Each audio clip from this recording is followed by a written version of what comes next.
চলো আজ তোমাদের সাথে শেয়ার করি একটা শ্যুট ডে। আজ হচ্ছে আমার ব্রাইডাল মেকআপ ফটোশ্যুট।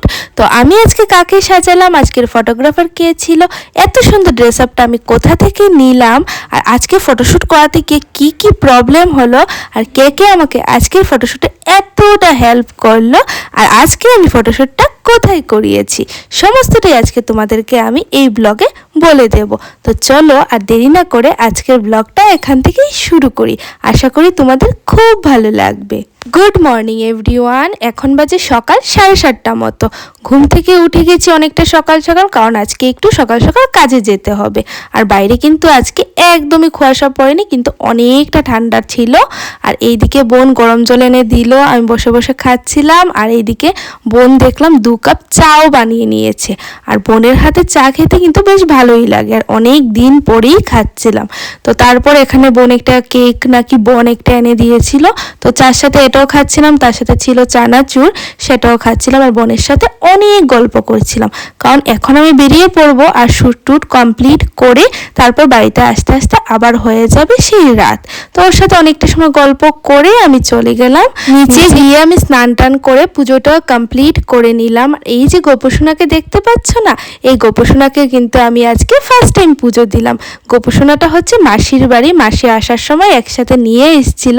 তো আমিও আজকে গোপসোনাকে ফার্স্ট টাইম পুজো দিয়ে দিলাম। আর এদিকে লক্ষ্মী মাকে ঠাকুরকে পুজো দিয়ে তাড়াহুড়ো করে রেডি হয়ে বেরিয়ে পড়লাম, কেননা আমাকে এখন ফুল নিতে হবে। আজ তো আমি শ্যুট করাচ্ছি, সে কারণে কাল রাতে এসেই ফুল টুল অর্ডার দিয়ে গেছিলাম। বাট সকাল সকাল এসে দেখি আরও অনেক ফ্রেশ ফ্রেশ ফুল এসছে, আর দেখতে কিন্তু খুব ভালো লাগছে। এমনিতেও ফুল আমার খুব ভালো লাগে। তারপর দেখলাম যে আমি যে 30টা গোলাপ অর্ডার দিয়েছিলাম, এই গোলাপগুলা কাকু প্যাকিং করে দিয়ে দিচ্ছিল। তাছাড়া আরও নিয়েছিলাম গজরা, নিয়েছিলাম মডেলের হেয়ারে লাগানোর জন্য, তারপর রজনীগন্ধার চেনগুলা নিয়েছিলাম। তো সমস্ত ফুল টুল নিয়ে এখান থেকে তারপর চলে যাই আবার বাড়িতে। তো ওইখানে গিয়ে দেখি আমার পিসাতো ভাইও চলে এসছে। তো ওদের সাথে অনেকটা সময় গল্প টল্প করে একটু খাওয়া দাওয়া করে আমরা এখান থেকে বেরিয়ে পড়লাম। আর এই দেখো ভাই কিন্তু আমার মেকআপের ট্রলিটা টেনে টেনে নিয়ে যাচ্ছে যাতে আমার কষ্ট না হয়। আর সত্যি বলতে সায়ন এতটাই ভালো, আমি যেখানেই ওকে বলি যে তুই আয়, ওর যতই কাজ থাকুক সব কিছু ছেড়ে দিয়ে ও কিন্তু চলে আসে আমার একটা ডাকে। আমার এতটাই ভালো ভাই। তো থ্যাংক ইউ সায়ন আসার জন্য। তারপরে এই তো চলে এসেছি মেকআপ স্টুডিওর সামনে। এখানেই রাহুলদার স্টুডিও, তো এখানেই শ্যুটটা করাবো আর কি। তো সমস্ত ড্রেস আপ নিয়ে নিলাম, আর এই তো চলে এসেছি স্টুডিওতে। আর এইদিকে মডেলও চলে এসছে। আর এখানে আমি সমস্ত জিনিসপত্র খুলে রেডি করে নিয়েছি, কারণ একলা হাতে সমস্ত কাজকর্ম করবো। তো তাড়াতাড়ি করেই সমস্ত কিছু রেডি করে নিয়েছি। আর এই তো আমি এখন 1-2টো ভিডিও করে নিচ্ছিলাম ক্লিপ, কারণ তোমাদের সাথে তো শেয়ার করতে হবে। তারপর তাড়াতাড়ি করে মেকআপটাও স্টার্ট করে দিলাম। প্রথমেই মডেলের ফেসটাকে ভালোভাবে ক্লিন করে নিলাম, তারপর এক এক করে স্টেপ বাই স্টেপ সমস্ত প্রোডাক্ট ইউজ করছিলাম, প্রাইমার থেকে শুরু করে ময়শ্চারাইজার, বেস সমস্ত কিছু। তো আমার এই মেকআপ টিউটোরিয়ালটা যদি তোমাদের দেখতে হয় অবশ্যই কিন্তু তোমাদের চলে যেতে হবে আমার মেকআপ চ্যানেলে। আর আমার মেকআপ চ্যানেলটার নাম হচ্ছে মেকআপ আর্টিস্ট পূর্বা সাহা। অবশ্যই এই চ্যানেলে চলে যাও, অনেক ধরনের মেকআপ তোমরা শিখে নিতে পারবে। তো এই তো এখন আমার মডেলের মেকআপ কমপ্লিট করে নিয়েছি, তার সাথে শাড়ি ড্রেপিং থেকে শুরু করে জুয়েলারি পরানো সমস্ত কিছু কিন্তু একা হাতে সব কিছুই কমপ্লিট করে নিয়েছি। কারণ আজকে কিন্তু হেয়ার ক্রিম্পিং থেকে শুরু করে সমস্ত কিছু নিজেই করছি, কারণ আজকে কোনো হেল্পার আসেনি আমার সাথে, আমি একাই আজকের কাজটা করছি। আজ না আমার কাজটা করতে করতে অনেক বছর পুরনো একটা কথা মনে পড়ে গেল। প্রথম যখন আমি এই প্রফেশনটাতে আসি অনেক বছর আগে, তখন কিন্তু আমার হাতে এতটা স্পিডও ছিল না, আর আমি এত ভালোভাবে পারফেক্টলি কাজটাও কিন্তু করতে পারতাম না। কিন্তু তখনও কিন্তু আমি একা হাতে সমস্ত কিছু করতাম, চুল ক্রিম্পিং থেকে শুরু করে শাড়ি ড্রেপিং, মেকআপ সব কিছু। আর স্পিড ছিল না বললেই চলে তখনকার। তো আজকে একা একা কাজ করতে করতে না তখনকার কথাটা মনে পড়ে গেল। আর এইদিকে দেখো সমস্ত ব্যাকগ্রাউন্ড সাজানো কমপ্লিট করে চলে গেছে রাহুল দা। এইদিকে আমার মেকআপটাও কিন্তু প্রায় কমপ্লিট, এখন শুধু হেয়ার স্টাইলটা করছিলাম, তারপরেই ফটোশ্যুটটা শুরু হবে। তো এই তো আমাদের কাজ চলছে, আর এখন মোটামুটি মেকআপ টেকআপ সমস্ত কিছু কমপ্লিট করে যাক, এখন শুধু হেয়ার স্টাইলটা হচ্ছে। আর এদিকে মোটামুটি ব্যাকগ্রাউন্ড সব সাজিয়ে চলে গেছে রাহুল দা। আর মডেলও খুব ভালো, আমাকে ক্লিপ টিপ দিয়ে হেল্প করছে অনেকটা। তো চলো তোমরা ব্লগটা দেখতে থাকো, আর যদি ভালো লাগে অবশ্যই লাইক কমেন্ট আর শেয়ার করে দিও, আর ব্লগটা স্কিপ করো না, অনেক তো এইদিকে তো আজকের লুকটা একদম সিম্পল করছি, সে কারণে হেয়ার ব্যান্ডটাও একদম সিম্পলই করলাম, শুধু ফ্রন্ট এরিয়াতে একটু লাইন করেছিলাম। আর এইদিকে এখন গাজরাটা লাগিয়ে দিচ্ছিলাম। আর যেহেতু ফটোশ্যুট এতটা ভালোভাবে লাগানোর কিছু নেই, হালকাভাবে লাগিয়ে দিলেও ফটোশ্যুটটা হয়ে যাবে। যদি রিয়েল ব্রাইড হতো তাহলে আরও অনেক ক্লিপ কাটা দিয়ে লাগাতে হতো। তো এখানে মোটামুটি আমার হেয়ার ব্যান্ডটা করা কমপ্লিট হয়ে গেছে, শুধু এখন জুয়েলারি পরাবো, তারপর সিঁদুর টিঁদুর লাগাবো, বাকি এখন যা যা ছিল সমস্ত কিছু কমপ্লিট করছে। আর পারমিতাও কিন্তু অনেকটা মিষ্টি মেয়ে, অনেক ভালো।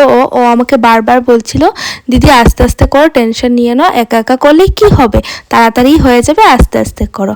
আর এই তো ফাইনালি আমি যে বেনারসিটা পরিয়েছিলাম সেটা দিয়েই আমি ঘোমটাটা দিয়ে দিচ্ছি, তাতে খুব একটা রয়্যাল ব্যাপারটা আসছিল।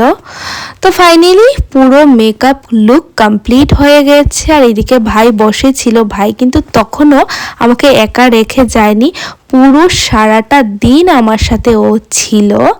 আর এইদিকে এই যে পারমিতাকে কিন্তু আমার চোখে অনেকটা মিষ্টি লাগছে, অনেকটা সিম্পল সোবার একটা মেকআপ লুক ওকে দেওয়ার চেষ্টা করেছি।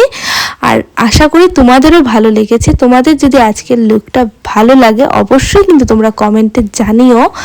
আর এই তো এখানে রাহুল দাও চলে এসেছে, ফটোশ্যুটও চলছিল। আর তোমরা যারা আমার এই ডেইলি ব্লগ চ্যানেলের ভিউয়ার্সরা আছো, তোমরা কিন্তু কখনোই এরকমের শুট ডে ব্লগ দেখোনি। দেখেছো তোমরা আশীর্বাদ মেকআপ করছে, রিসেপশন, বিয়ে, ব্রাইডাল, এইরকমই দেখেছো ব্লগের মধ্যে মধ্যে, বাট এরকম শুট ডে ব্লগ কিন্তু আজকে তোমরা ফার্স্ট টাইম দেখছো। আর নেক্সটে যদি আমি এরকম শ্যুট করাই, যেহেতু আমি ডেইলি ব্লগস করছি, তাহলে তোমাদের সাথেও আমি আবার শেয়ার করব। কিন্তু একটা কথাই, আমার আজকের ব্রাইডকে কেমন লাগছে, মানে মডেল ব্রাইডকে, তোমরা কিন্তু অবশ্যই বলে যেও। আর এখানে চলছিল ভিডিও শ্যুট, তারপরে মোটামুটি রাত 7টা নাগাদ আমাদের মেকআপ শ্যুট কমপ্লিট হয়। তারপর সমস্ত জিনিসপত্র নিয়ে এই যে আমার সামনে এখন বসে আছে মডেল, ও আর আমরা দুজন বেরিয়ে পড়ি, আমি আর পারমিতা। তারপরে ও তো আমার সাথে হাফ রাস্তা অবধি যাবে, তারপরে ও নেমে পড়বে, বাকিটা আমাকে একাই যেতে হবে। আর লোকেশনও তেমন দূরে নয়, মানে বাড়ি থেকে সেই 15-20 মিনিটের টমটম দিয়ে যেতে সময় লাগে, বেশি একটা না। কিন্তু রাতে কিন্তু প্রচণ্ড ঠান্ডা পড়েছিল, মানে আমার প্রচণ্ড ঠান্ডা লাগছিল। আর এই তো বাড়িতে চলে এসেছি, আর এখন সায়ের সাথে একটু খেলা করছিলাম এসে। ডগ দুটোকে কুলে নাও, তো কুলে নাও দুটোটা ডগকে।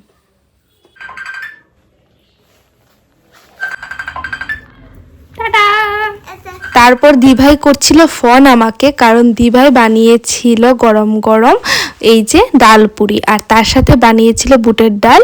তো তার সাথে দিয়েছিল কাঁচা পেঁয়াজ, তো সেটা খেয়ে নিলাম। আর অনেকটা খিদেও লেগেছিল, এসে এটা খেয়ে তো অনেকটা শান্তি পেলাম। আর তারপর তো শরীর আর সত্যি বলতে একদমই মানছিল না, আর চলে যাই তারপর ঘরে। আর এই যে এখন সত্যি বলতে আমার চেহারা দেখেই তোমরা বুঝতে পারছো আমি অনেকটা টায়ার্ড। আমি যখন না এই টমটমটা দিয়ে আসছিলাম তখন অনেকটা ঠান্ডা লাগছিল, যেটা আমার ঘরে এসেও আরও বেশি লাগছিল। তো সে কারণে আমি চাদর টাদর পুরো মুড়িয়ে নিয়েছি, তোমরা দেখতেই পাচ্ছ। আর এসেই কিন্তু আমি এখানে বসিয়ে দিলাম চা, কেননা বাইরে অনেকটা কুয়াশা পড়ছিল। আমি তোমাদেরকে জুম করে দেখানোর চেষ্টা করছি, জানি না কতটুকু কি ক্যামেরাতে ধরা পড়ছে, বাট অনেকটা কুয়াশা পড়ছিল। আর এইদিকে বসিয়ে দিয়েছিলাম চা। আর এই যে সারাদিন পরিশ্রম করে এসে না এক কাপ চা না খেলেই নয়। আর এই তো এখানে চা বসিয়ে দিলাম। আর আমার চার মধ্যে না একটু বেশি করে চিনি না হলে না চাটা খেয়ে না একদম ভালো লাগে না। লিকার চা তো আমার খেতে একদমই ভালো লাগে না। তো এখানে বসিয়ে দিয়েছিলাম বেশি করে চিনি দিয়ে, কড়া করে লিকার দিয়ে, দুধ দিয়ে 1 কাপ চা। আর তার মধ্যে দিয়ে দিয়েছিলাম কয়েকটা এলাচ, কারণ চায়ের মধ্যে কিন্তু এলাচের গন্ধটা বেশ ভালো লাগে। তো চলো তোমরা বলো আজকের ব্লগটা তোমাদের কেমন লাগলো। অবশ্যই কিন্তু তোমরা কমেন্ট করে যেতে ভুলো না, কারণ তোমরা পুরোটা ব্লগ দেখো বাট কমেন্টে কিন্তু কিছুই বলো না। অবশ্যই তোমরা কমেন্টে বলে যেও আজকের ব্লগটা তোমাদের কেমন লেগেছে। তো চলো চা খেতে খেতেই আমার আজকের ব্লগটা শেষ করি। আর আবারও বলে দিচ্ছি, যদি আমার চ্যানেলে তোমরা নতুন থেকে থাকো অবশ্যই কিন্তু আমার চ্যানেলটাকে সাবস্ক্রাইব করে যেও, আমার পাশে থেকো, আর ভিডিওটা ভালো লাগলে শেয়ার করে দিও।